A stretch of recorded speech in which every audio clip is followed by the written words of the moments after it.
Thankful for arriving here together again to reflect upon the advices of Sheikh Ibrahim Inyas. As you know, also, or as you may not know, this is the Ruhu Adab class with Sheikh Mahy. He's asked me to give the class in his stead in this week. And so we're going over the text Ruhu Adab with Sheikh Mahy, but in him being busy with other affairs. In the meantime, we're reading from a text translated by our esteemed brother Talut Dawood, and which are the letters of counsel of Sheikh Ibrahim and Yas radiallahu anhu. We're on the 15th letter of counsel from him, and the title of this counsel is on the necessity that the Muqaddams guide the brethren and counsel them on matters of religion and the tariqah. Begin with Sheikh Ibrahim praising Allah, him saying, all praise is due to Allah, who said in a precise book, O you who have believed, if you support Allah, He will support you and plant your feet firmly. And blessing, end quote. And blessings and peace be upon the one who was addressed by, again quoting Quran, and indeed you are of a great moral character, end quote. And by quote, so remain on the right course as you have been commanded, end quote. And He is the guide to the straight path.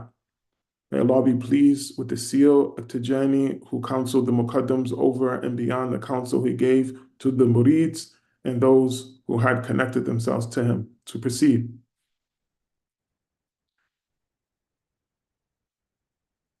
I am pleased with the group of senior Muqaddams who ascribe themselves to us with the utmost pleasure, and I ask Allah, blessed and exalted, to guarantee on my behalf your rewards and compensations in both abodes. Thereafter, I'll counsel them with the counsel of a concerned lover, sincerely for Allah and with Allah. That is that they should all stand on a firm foothold when guiding the brethren and counseling them in the religion and the path by always beginning with themselves. This means that they should not command them to anything until they have done it first, nor should they forbid them anything until they have stopped it themselves. And they should not become lazy. Indeed, there is nothing more difficult to bear for ordinary people than the slip of the senior. May Allah pardon you and us, and they should not cut ties with their means of support and thereby cut off their spiritual support and that of their followers. Just to pause here for a moment, what Sheikh Ibrahim is saying here, particularly at the end, that for most people, there's nothing more difficult to bear, he says, for ordinary people than a slip of the senior. That for some people in their religious affair, in their spiritual affair, seeing someone that they look up to fail or fall or be exposed for some weakness or some fault that they have in themselves, this is devastating. For many people, it's devastating. And although it's easy to say, oh, this person should just focus on Allah, or oh, this person should just, know that only Allah is perfect, and people have mistakes and flaws, and all these things are true. And the murid and the believer in general is going to have to learn that, the easy way or the hard way. Because invariably Allah is gonna show this servant flaws in people, flaws in ordinary people, and flaws in others, and in their seniors. So this isn't just saying about people, senior meaning older by years, but people that are considered farther along in the path, quote unquote, or people that actually have a formal position of leadership or power. It's very, Sheikh Ibrahim is insisting and reminding, and mashallah, he begins this reminder saying that I counsel them with the counsel of a concerned lover, sincerely for Allah and with Allah.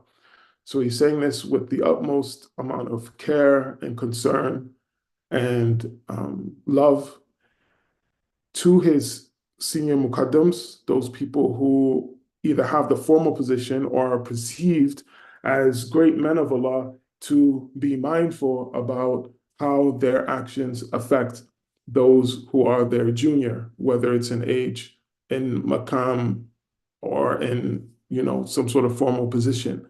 For example, a person is an imam, or a person is a Quran teacher, or a person is the Muqaddam or the Khalifa, or whatever the case may be. Because some people's whole religion will be destroyed by the slip of the senior.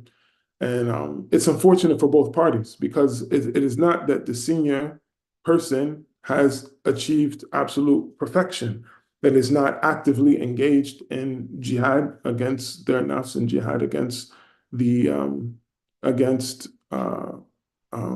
the shaitan.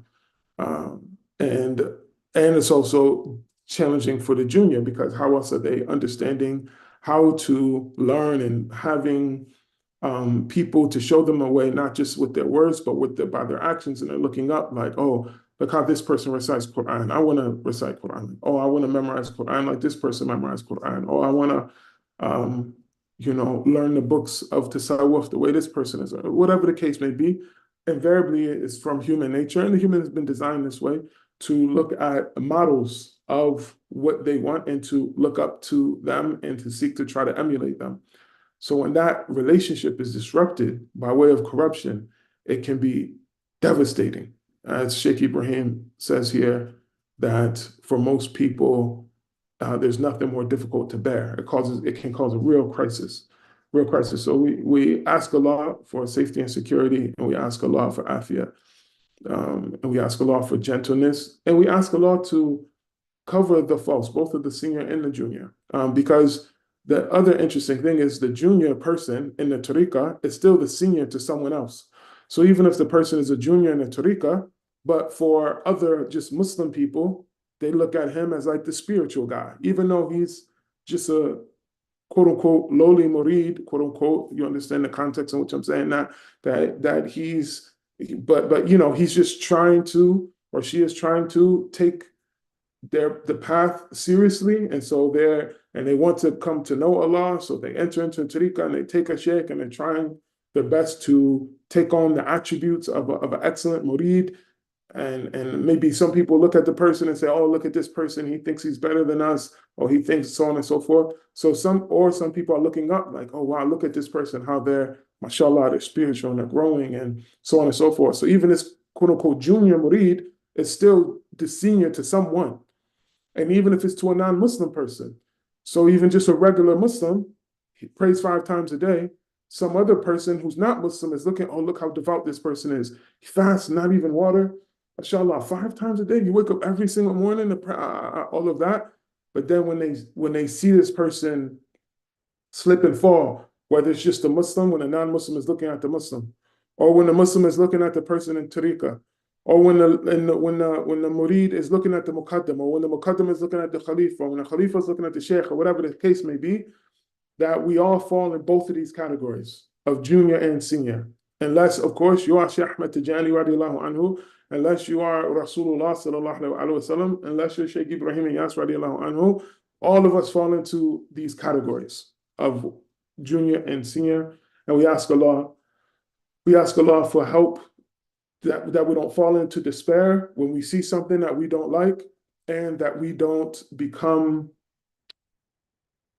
in English and in Western culture, this is seen as a good term, but our self is not esteemed when mashallah, when we're praised. That, although self-esteem is something that we like to talk about a lot in the modern age as something to reach for, but when the self becomes too esteemed, too exalted, then it can cause different types of problems. And of course, low self-esteem, someone who doesn't have a good opinion of themselves also has other problems. But to proceed, every senior muqaddam is in a certain position. Thus, he should adhere to being in the zawiyah at the times of the 5 prayers and at night for the wazifa, even if he is alone.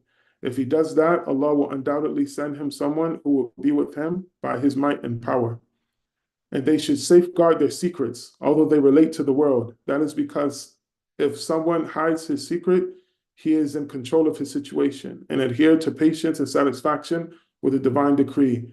Exchange gifts and love one another, and visit each other and sit with each other for the sake of Allah, and be very generous with each other. Adhere to serving and loving the Shaykh. Indeed, they have said, whoever serves us is put forward.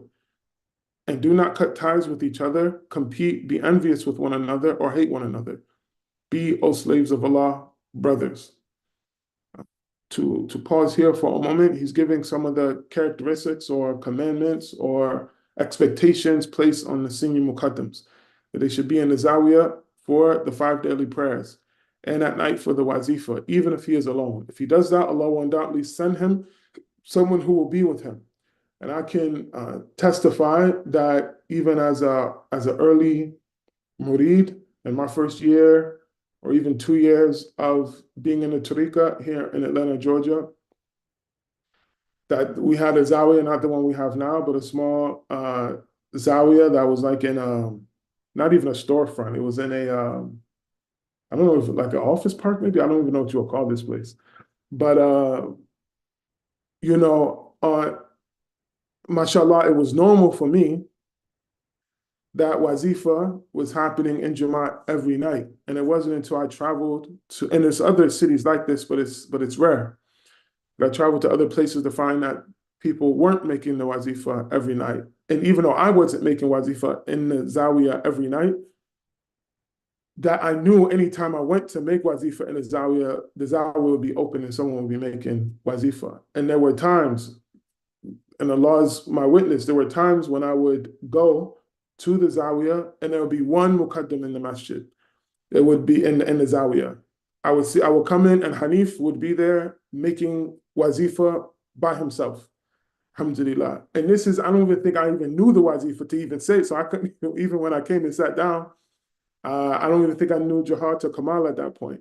So I just was, he carried me through the wazifa.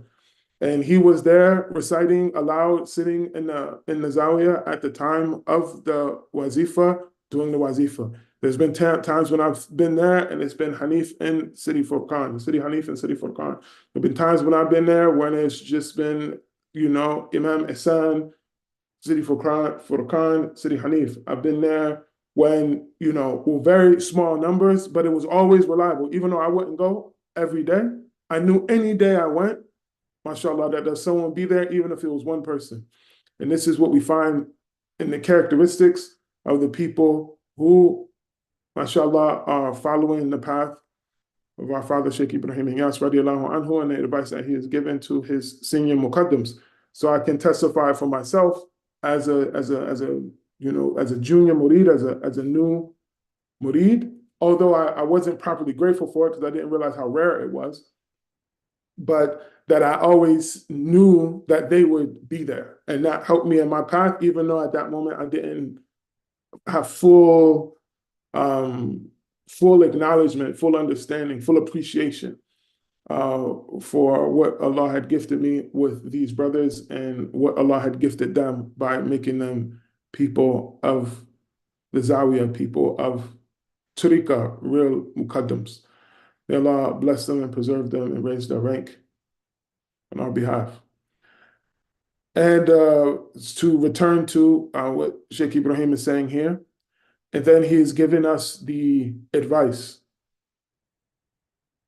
of one, hiding the secrets, two, to be patient and satisfied with Allah's decree. So it is not for, and I didn't mean to embarrass our brothers by saying what I'm saying, but it's important for people to know so they can understand, for a new murid like myself, how valuable things like this are. So to have patience with the divine decree, to exchange gifts and love one another, and visit each other and sit with each other for the sake of Allah, and be generous with each other. This is one of the great joys of the ziyarah, even though our ziyarah is backwards. May Allah forgive us and help us. So we talk about ziyarah when Sheikh Mahy, for example, flies all the way across the ocean and comes to America. We call that ziyarah.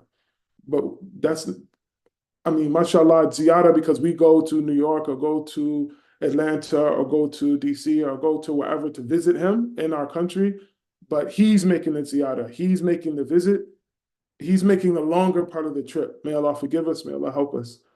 So the least we can do is have, mashallah, host him well.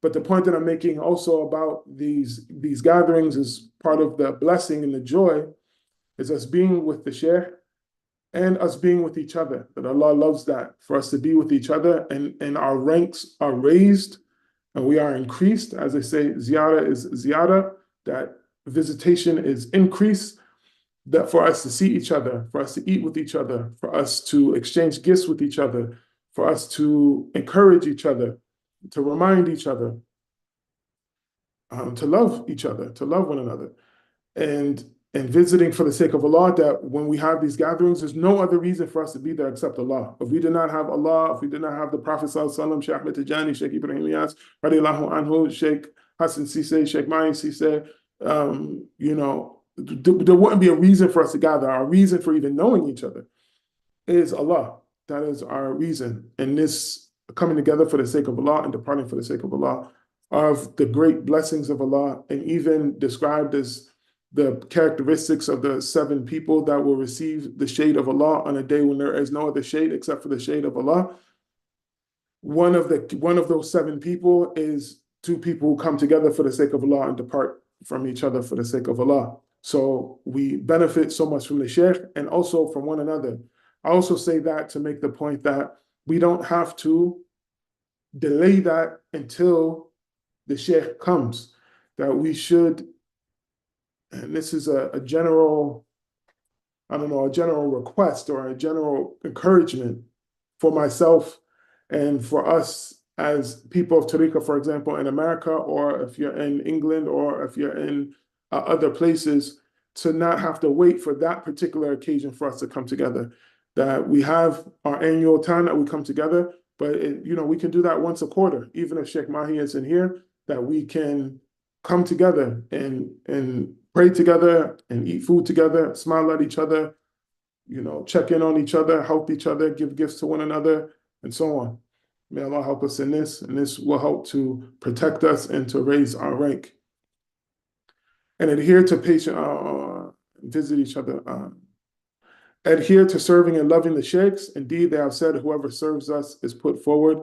And do not cut ties with each other, compete, be envious of one another, or hate one another. Be, O slaves of Allah, brothers.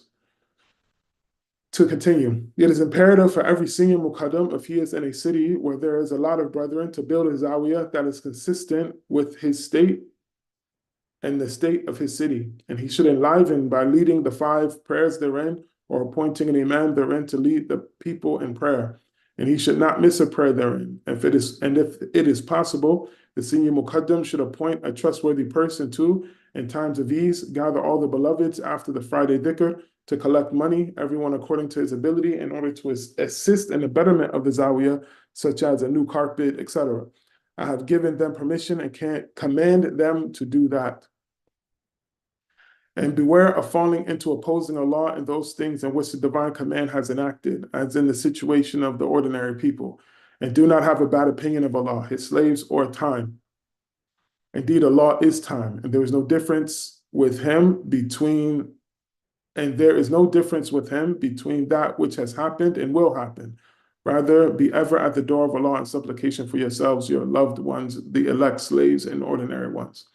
Alhamdulillah. And so this is also the reminder just to hold oneself to a higher standard.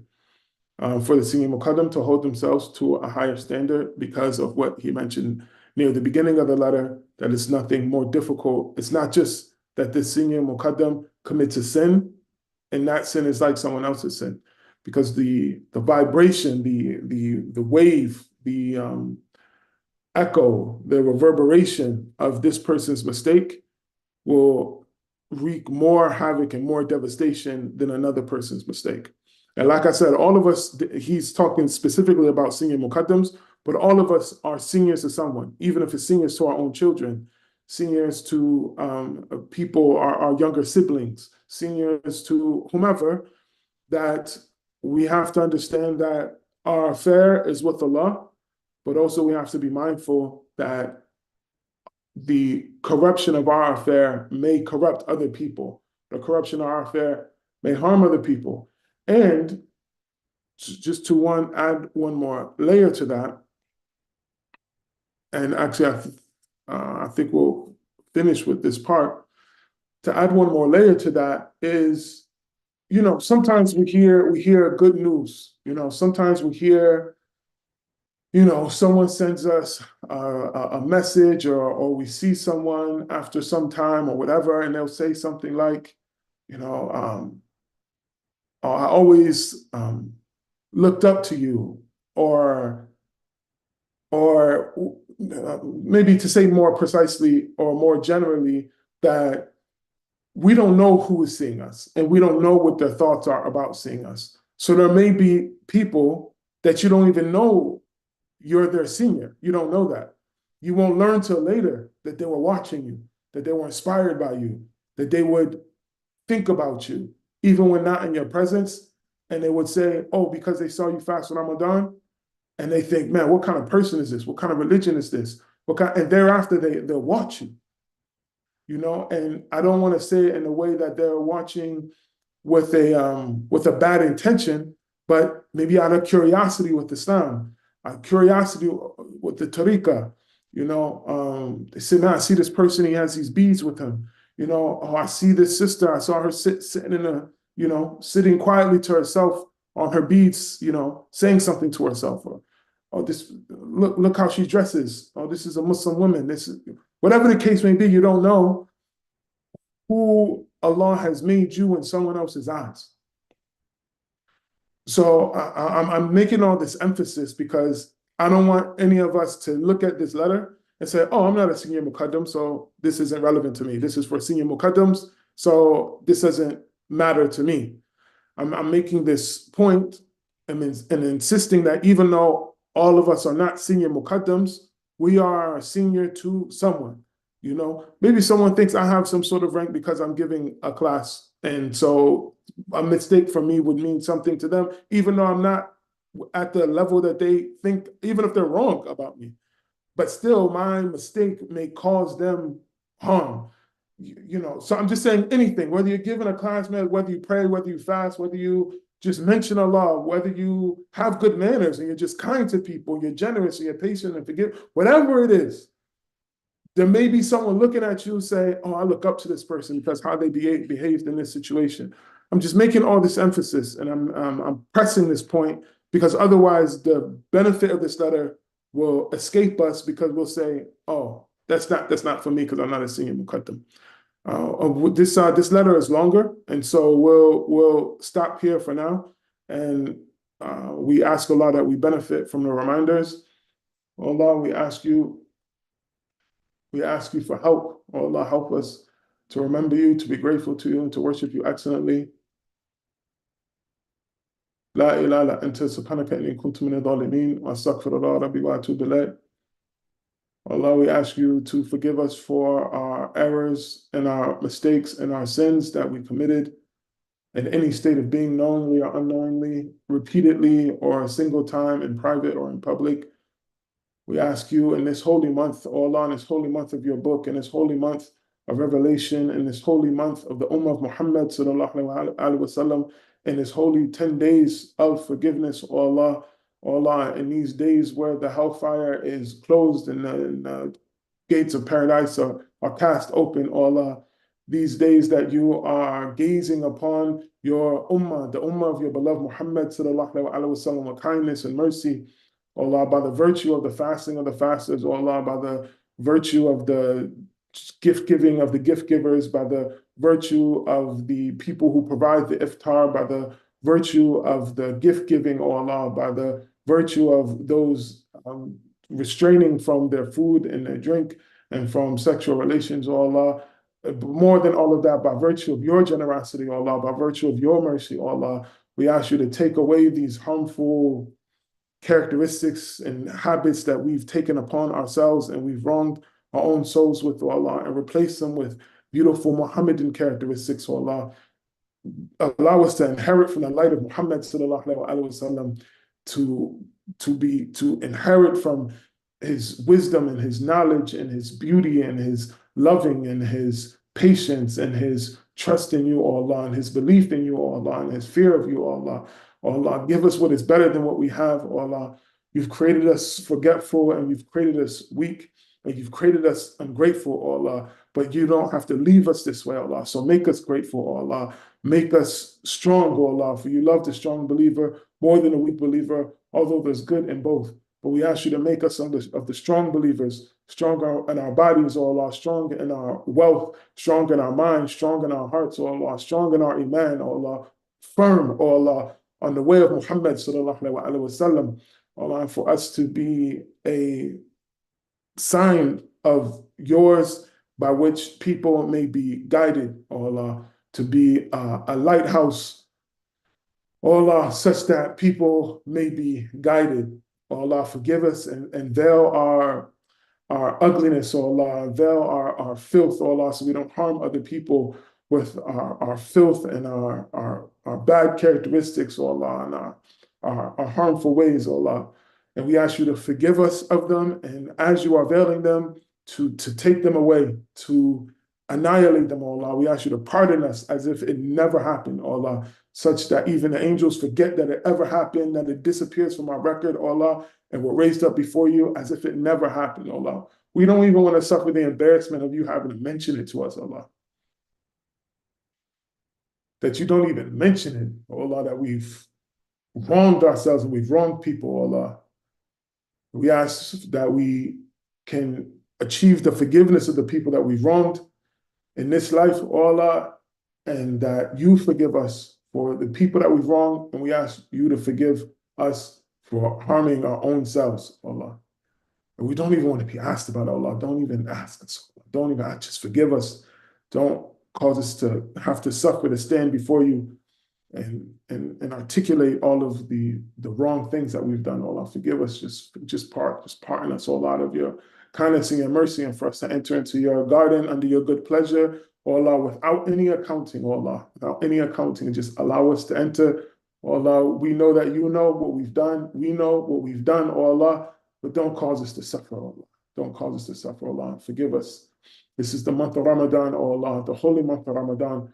Allah, forgive us for not treating this honored guest in the way that it deserves to be treated, Allah, but we're trying, even if it's a little. We're making plenty of mistakes still. We're still having laziness, and we're still passing up great opportunities to worship you and to show our gratitude to you, Allah.